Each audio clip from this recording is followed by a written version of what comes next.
I tried to prove it was nonsense. That's the part I've never told anyone, not even online, because it makes me sound reckless in a way that's hard to defend. But fear without verification becomes obsession, and obsession becomes its own kind of prison.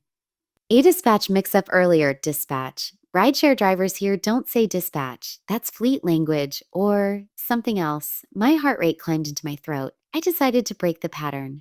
Can you pull into that fuel station? I asked. I need a drink. I need a drink. But I'll leave you with the one detail I've never been able to explain away. 3 different drivers, 3 different cars, 3 different months, same closing sentence structure. Not similar. Identical. People who don't use apps, no one repeats a phrase like that by accident. I tried to stop thinking about it after that third ride. Not ignore, that's impossible, but compartmentalize. File it under unresolved threat, low immediate probability, the way you mentally file the idea of earthquakes or rare diseases. Real, but not useful to dwell on. I changed more habits. I checked local traffic earlier. Which road? I pressed. He didn't answer. Rain drummed harder. Streetlights grew farther apart. My brain shifted from anxiety to assessment, the colder state, the one that plans instead of reacts. I noted landmarks, a rusted water tower, a tire warehouse.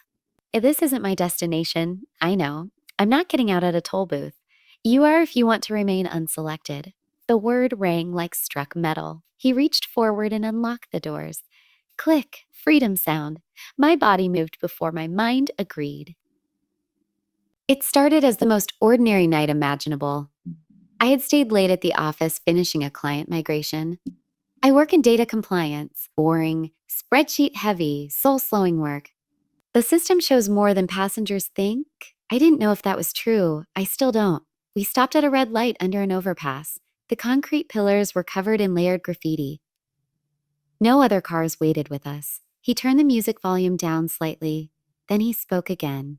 Kyung. I still don't fully. We looped back toward my neighborhood. I recognized the pharmacy, the closed bakery, the mural of bluebirds.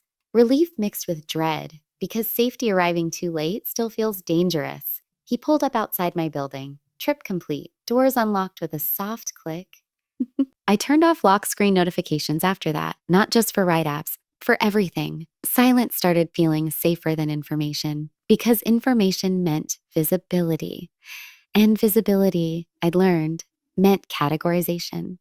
I wish that realization had made me more careful, because I suddenly understood something critical. People who collect proof become records. Records become targets. I closed the dataset and cleared my working cache. Too late, maybe, but instinct took over. 3 days passed quietly.